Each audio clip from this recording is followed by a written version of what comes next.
siang. Assalamualaikum warahmatullahi wabarakatuh. Salam sejahtera untuk kita semua. Sebagai bentuk ucapan syukur kita kepada Tuhan Yang Maha Kuasa atas berkat dan rahmat-Nya sehingga kita boleh berkumpul di dalamnya, kita akan menyambung kembali materi pelajaran kita minggu yang lalu. Baiklah, sebelum kita memulai, kita berdoa terlebih dahulu menurut agama dan kepercayaan kita masing-masing. Berdoa dimulai. Berdoa selesai. Jadi, sebelum kita memulai pelajaran kita, terlebih dahulu saya akan mengabsen untuk mengetahui siapa-siapa yang hadir hari ini. Baiklah, Adrian Pramana Putra. Oke.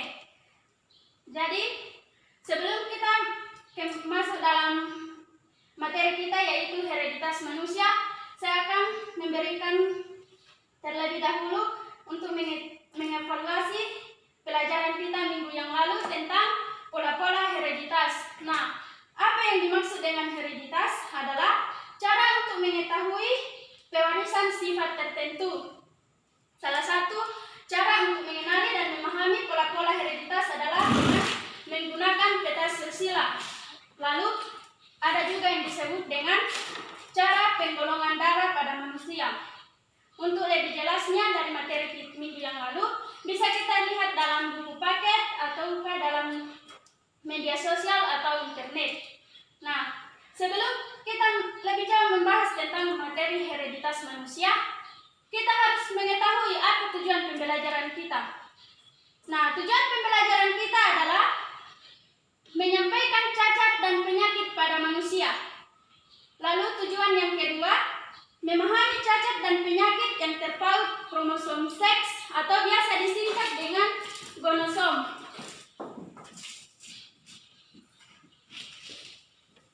Lalu yang ketiga, tujuan pembelajaran kita adalah memahami cacat dan penyakit yang terpaut pada kromosom tubuh atau bisa disingkat dengan autosom. Lalu, tujuan pembelajaran kita yang keempat yaitu menjelaskan penentuan jenis kelamin tipe XY. Nah, tujuan pembelajaran yang terakhir adalah memahami macam-macam penggolongan darah manusia. Oke, kita langsung masuk dalam materi yaitu hereditas manusia. Saya akan menjelaskan sedikit tentang hereditas. Nah, hereditas ini merupakan pewarisan atau pemindahan watak dari induk keturunannya, baik secara biologis melalui gen. Nah, gen ini juga bisa disingkat dengan yang namanya DNA atau darah. Lalu, struktur padat kromosom hanya dapat terlihat dengan jelas pada tahap metafase saat pembelahan sel. Nah, ini juga yang termasuk dalam hereditas adalah kromosom.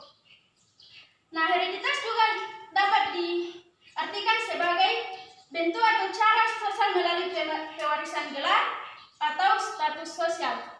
Nah, mungkin sering terjadi di kalangan kita.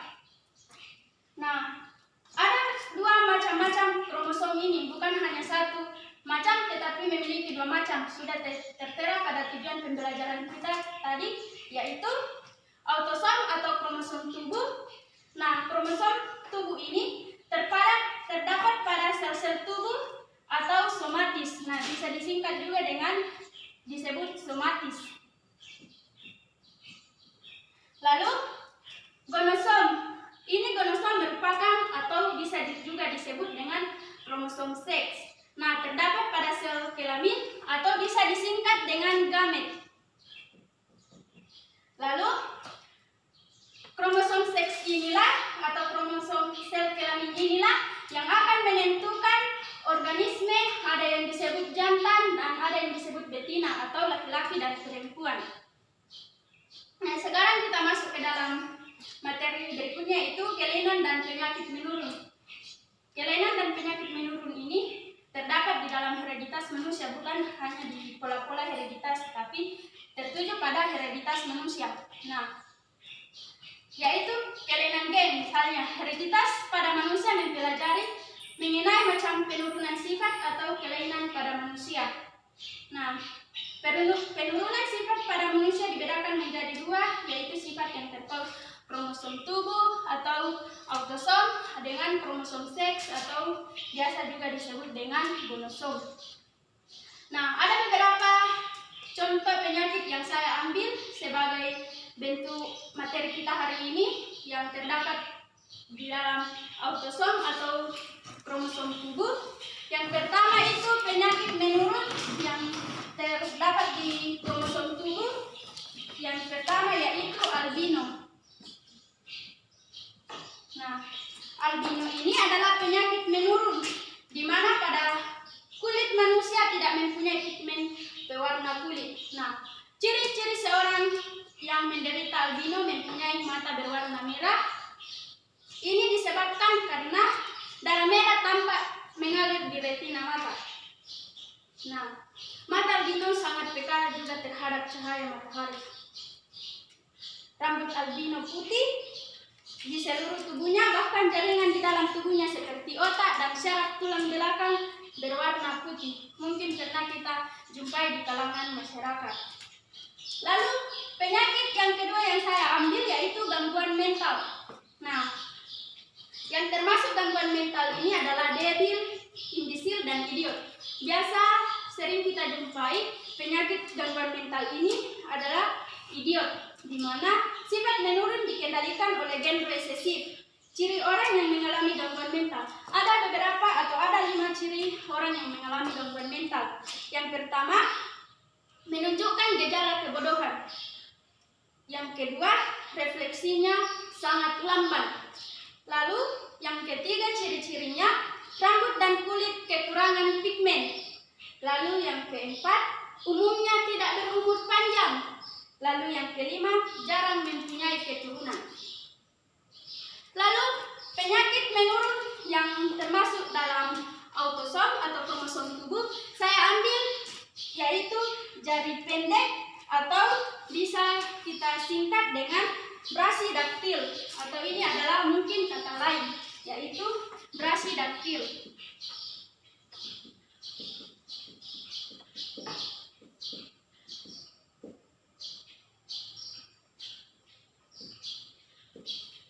Nah,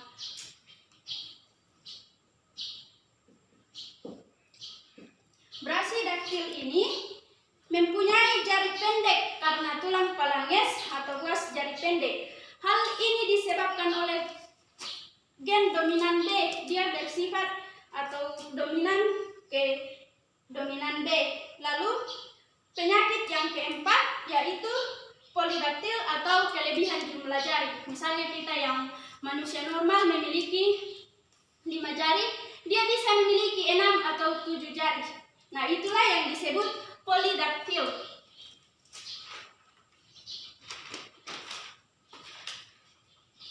Lalu penyakit yang kelima yaitu thalassemia.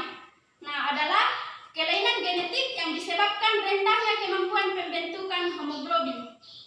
Hal ini dapat terjadi karena gangguan salah satu rantai globin. Thalassemia dapat dibedakan menjadi thalassemia mayor. Nah, ada yang disebut dengan thalassemia mayor, biasa kita singkat dengan T besar, H kecil, T besar, H kecil. Nah, inilah yang disebut thalassemia mayor. Lalu, ini biasanya menyebabkan kematian. Ini juga bisa menyebabkan kematian. Sedangkan thalassemia minor ini tidak terlalu parah, namun bisa kita singkat dengan T besar, H kecil, T kecil, H kecil. Nah, inilah yang disebut thalassemia minor. Nah, saya akan memberikan contoh sedikit tentang perselingan individu thalassemia berikut.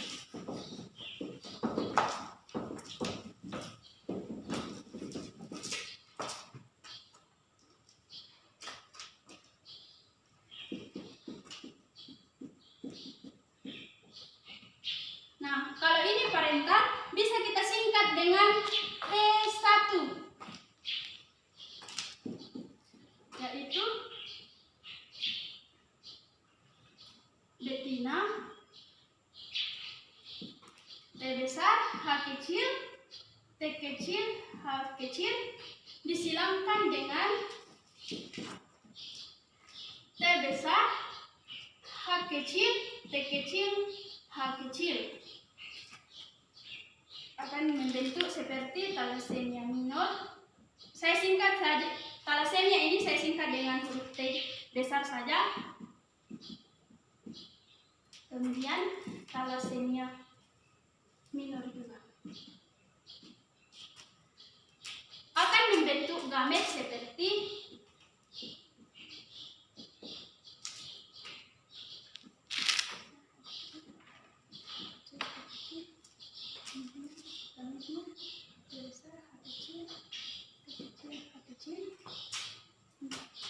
filialnya.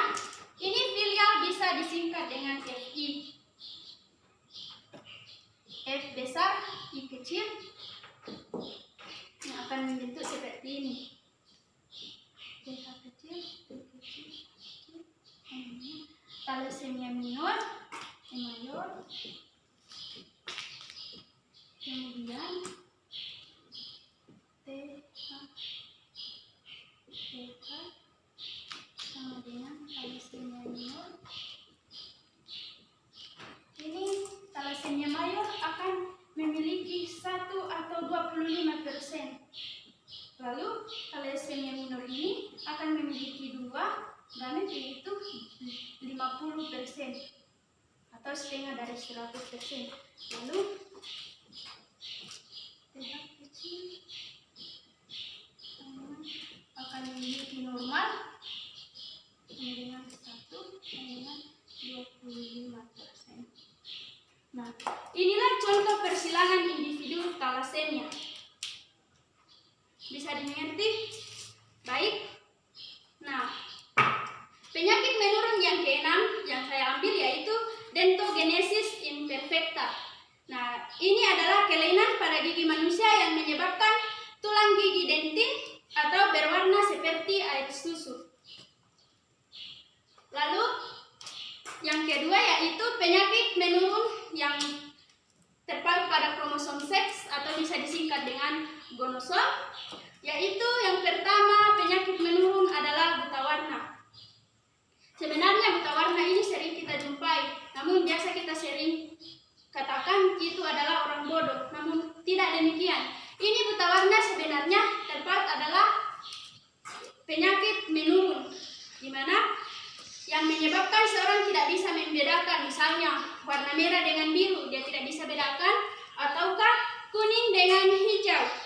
Nah, keturunan ini disebabkan oleh gen resesif, atau bisa juga disingkat dengan CB, atau colorblind. Nah, gen buta warna terpaut pada kromosom X. Nah, inilah yang akan membedakan. Gonosom ini akan terpaut pada kromosom X. Nah, genotip buta warna dapat dibedakan menjadi, ada genotip buta warna, yaitu yang pertama, ada 2 genotip ya, yaitu wanita buta warna dengan laki-laki buta warna. Nah, misalnya saya kasih contoh yaitu wanita buta warna.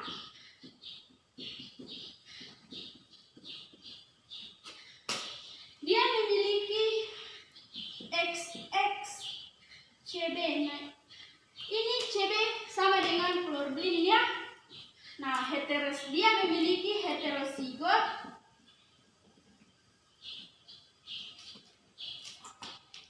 atau normal karir.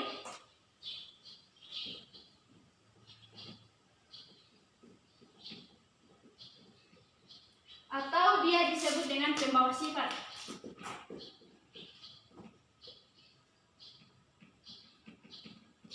Lalu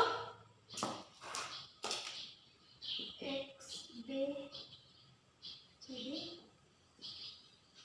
XCB sama dengan homozigot.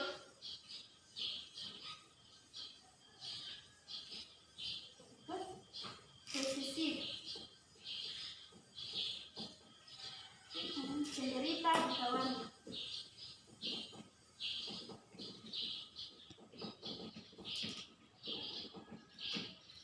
Kemudian yang berikutnya yaitu laki-laki buta warna.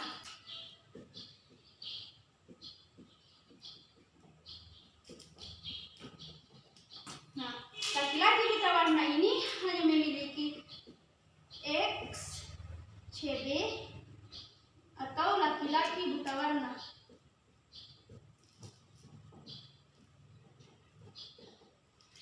Inilah yang membedakan, karena kalau wanita memiliki heterozigot dengan homozigot, dia bisa misalnya pembawa sifat. Kalau laki-laki ini hanya menunjukkan laki-laki buta warna, dia tidak memiliki pembawa sifat. Nah, itulah yang membedakan tentang genotip wanita buta warna dengan genotip laki-laki buta warna.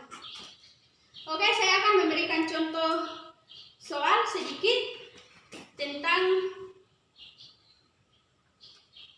kromosom atau kromosom seks yang terpaut pada buta warna.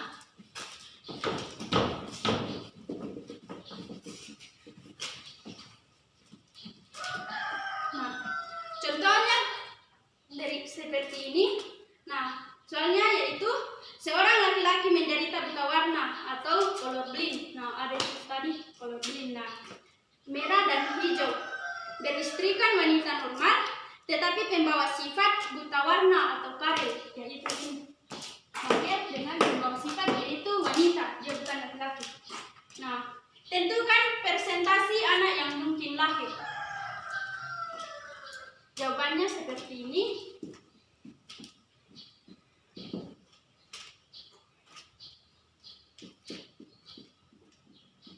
Parental ini atau bisa disingkat dengan PI, yaitu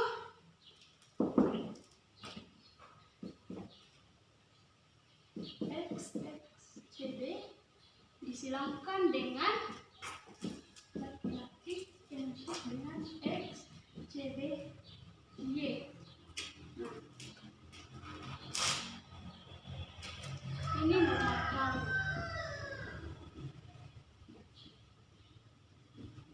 Kalau ini buta warna. Kemudian gamet yang terbentuk adalah seperti ini. X1 di XCB. Lalu yang buta warna akan membentuk seperti XCB2Y. Nah, seperti ini.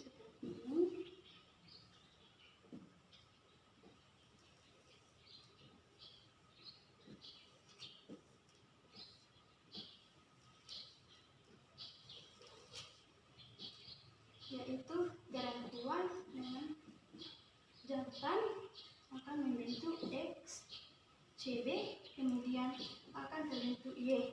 Lalu X ini akan membentuk XXCB, lalu XY.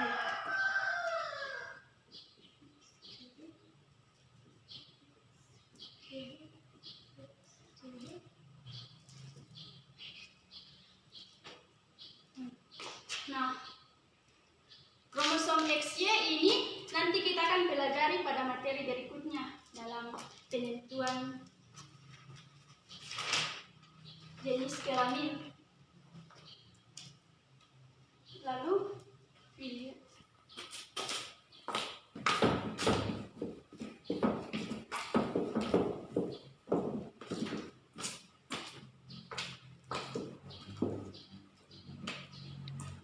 filial atau F1 atau FI sama dengan XXCB sama dengan 1 dan sama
contoh soal yang jawaban tadi tentang buta warna. Nah, jadi kemungkinan anak yang akan lahir yaitu 50% normal. Kenapa demikian? Karena wanita normal kalian memiliki 25% dan wanita buta warna sama juga 25%, laki-laki normal 25% dan laki-laki buta warna 25%. Makanya disebut dengan 50% kemungkinan anak yang akan lahir adalah normal 50%. Nah, penyakit yang kedua yaitu hemofilia.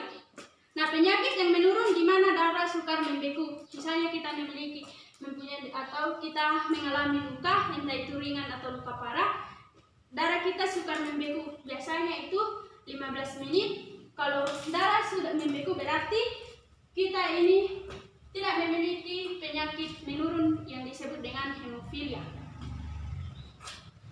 Lalu penentuan jenis kelamin. Nah, jenis kelamin pada manusia dikendalikan oleh sepasang kromosom seks, yaitu kromosom XX dan kromosom XY. Kenapa demikian? Karena kalau wanita itu biasa disingkat dengan memiliki kromosom X. Dia hanya memiliki satu kromosom atau kromosom X. Sedangkan laki-laki memiliki sepasang kromosom, dua kromosom yaitu X dan Y.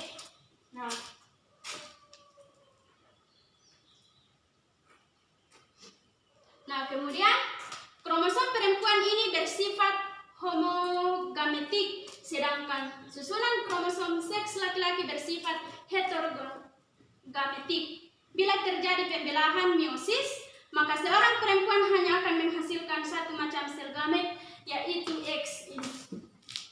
Kemudian, sedangkan laki-laki akan menghasilkan dua macam sel gamet, yaitu X dan Y. Ini dia. Nah, saya akan memberikan persilangan kecil tentang laki-laki dan perempuan.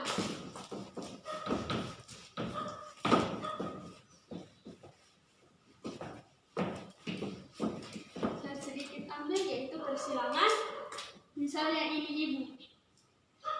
Ini ya, misalnya wanita. Ini ayah.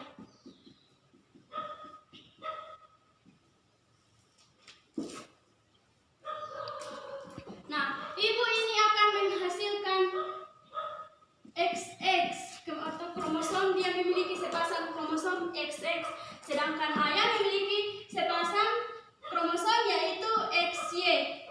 Nah, misalnya kromosom X ini disilangkan dengan begini, misalnya akan membentuk seperti ini, kemudian ayah akan membentuk kromosom seperti XY. Nah,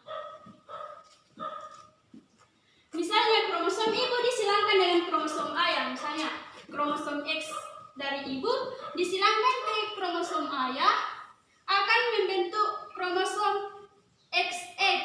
Nah, inilah yang disebut dengan anak perempuan.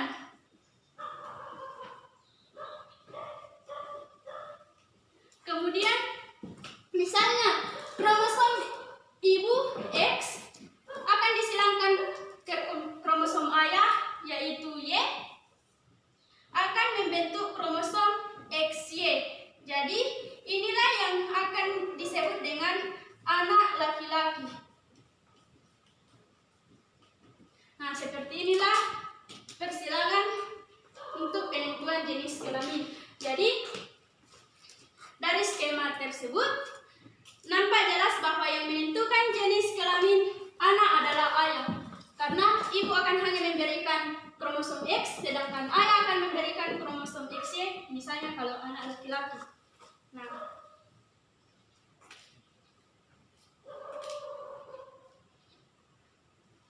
sekarang kita masuk ke dalam penentuan golongan darah. Ini adalah materi terakhir kita hari ini tentang penentuan golongan darah. Darah manusia dapat dikelompokkan atau digolongkan berdasarkan atas ada tidaknya antigen yang terdapat pada permukaan luar membran sel darah merah, atau biasa juga kita singkat kalau sel darah merah itu adalah eritrosit. Nah, cara menentukan golongan darah manusia ada 3 cara, yaitu penggolongan darah sistem A, B, dan O. Karena darah manusia ada yang disebut golongan darah A, golongan darah B, kemudian golongan darah AB dengan golongan darah O. Makanya disebut dengan penggolongan darah sistem ABO.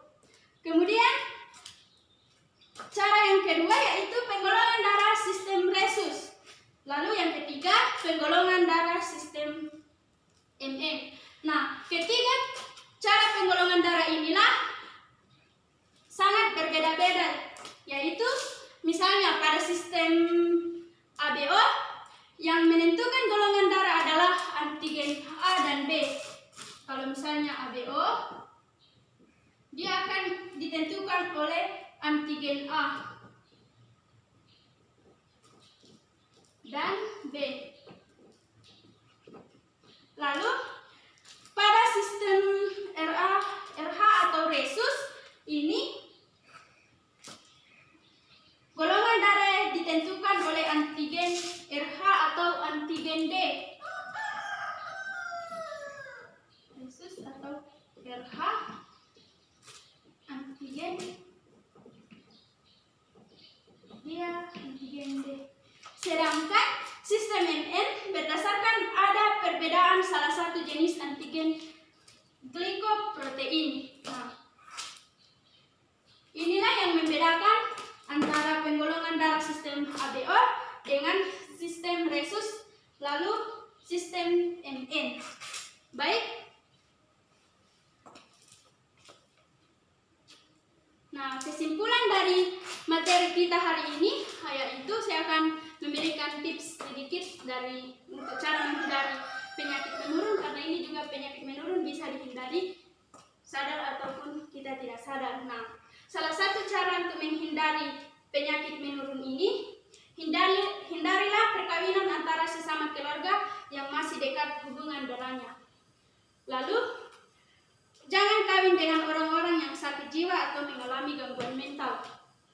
Lalu yang ketiga, kenali silsilah keluarga calon pasangan. Harus kita kenali dulu silsilah keluarga pasangan. Misalnya kita belum kenali silsilah keluarga pasangan kita, otomatis nanti akhirnya calon pasangan kita terhindar dari perkawinan antara sesama keluarga yang masih dekat dengan hubungan darahnya.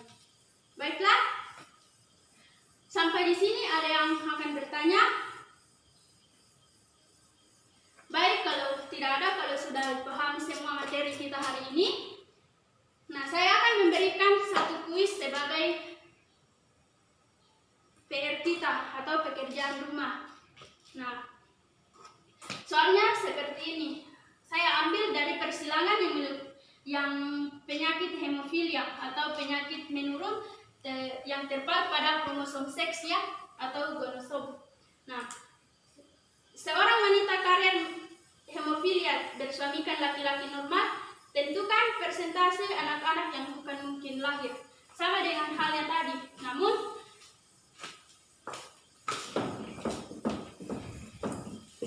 ada sedikit persilangan yang saya akan kasih, yaitu ini akan membantu kita dalam menyelesaikan soal tersebut, yaitu